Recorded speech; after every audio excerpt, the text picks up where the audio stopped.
No.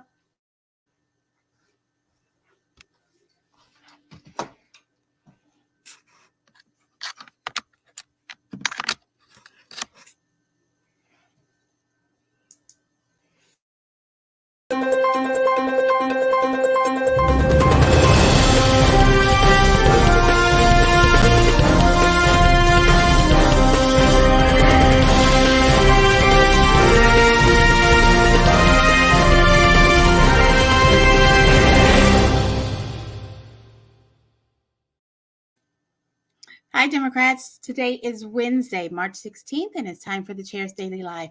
Happy Wednesday. So if you check in with me semi-regularly, you know that I like to keep my focus on statewide issues. But today, I think I'd be remiss if I didn't talk about the moving presentation that President Zelensky made to the U.S. Congress today. I watched it, no doubt, like a lot of Americans, and was incredibly touched by the presentation. I was overwhelmed with sadness to see what's happening in that country of folks who were minding their business before one man decided to invade. But then I was actually also frustrated that our former president, our most recent former president, praised Putin, the aggressor, the individual, the one man who decided to encroach upon the sovereignty of another nation. And as I thought about that, that led me to Oklahoma. See how I brought that back? That led me to Oklahoma, and thinking about how that former president praised Putin, called him a genius, and in my opinion, is aligning against democracy. But that same former president, most recent former president, recently, I think it was yesterday, endorsed our current governor, Kevin Stitt.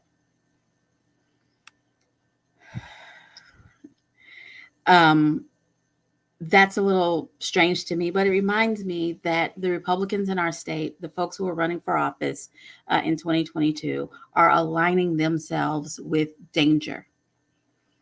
Our governor sought and courted the endorsement of the most recent president of the United States, the twice impeached loser. He sought that endorsement. He values that endorsement. We have folks running on the other side who are bringing in impeached folks to endorse them, to endorse their campaigns. And let me explain what impeached means. I know you know, because if you're checking in, you're kind of politically astute. But I mean, you can't be impeached unless you were found guilty of something.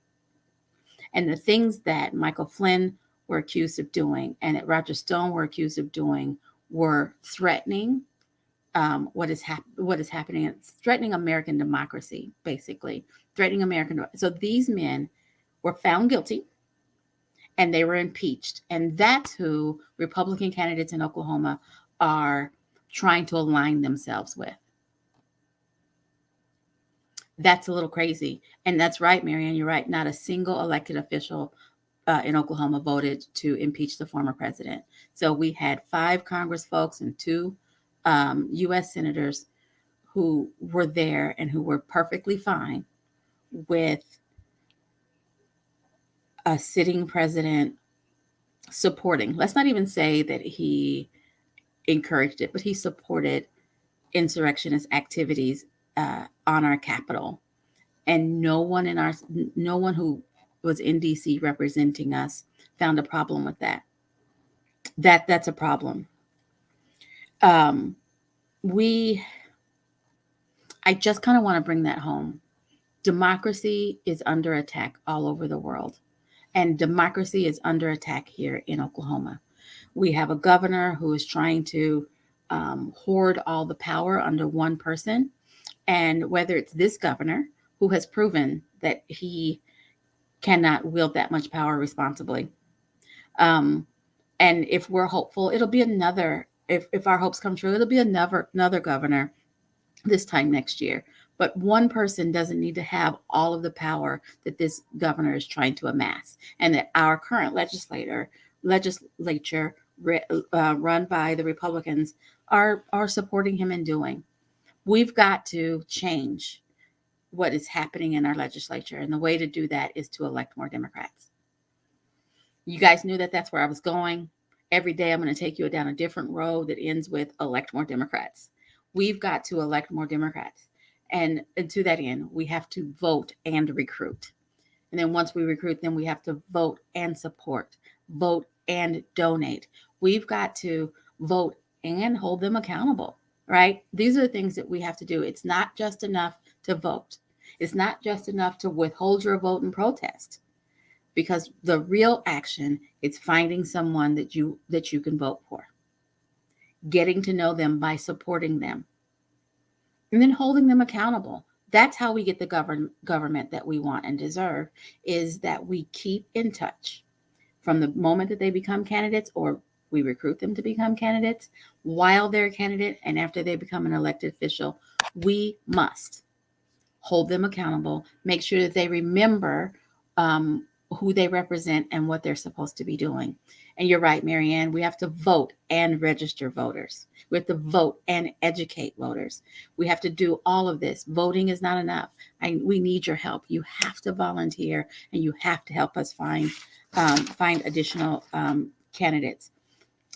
Everybody likes to talk about the federal candidates, and it is fun and it is sexy to talk about the United States Senate seats that we have, and the 5 U.S. congressional ballot seats that are going to be on your ballot in November. Those are big deals. That's who represents us in D.C. But what's happening in our state legislature, the attack on education, the attack on voting rights, reproductive rights, the attack on just plain old democracy, that's happening right in our legislature. Help me find someone. If you're not happy with your current House rep or your current state Senate rep, now is the time. Every House rep is on the ballot in November, every single one. If their numbers end in even numbers and they're in the state Senate, their seats are up. So help me find someone. Help me find an attorney general, an insurance commissioner, a labor commissioner, a corporation commissioner. That stuff affects our daily life more so than our U.S. senators and our U.S. Congress people. The people who live in Oklahoma full time, the folks who, are at our grocery store, they affect our lives on a daily basis. Help me find someone. Alrighty. Thanks for joining me. I will be back here tomorrow at 4:15, and you guys have a great evening.